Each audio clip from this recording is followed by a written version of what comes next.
এত আনন্দ, এত আয়োজন, সবই বৃথা তোমায় ছাড়া মা।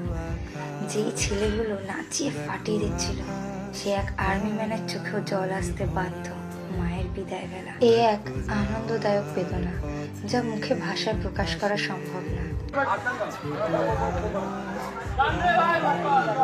চলো আস্তে আস্তে।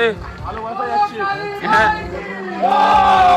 আসছে বছর বড় করে হবে।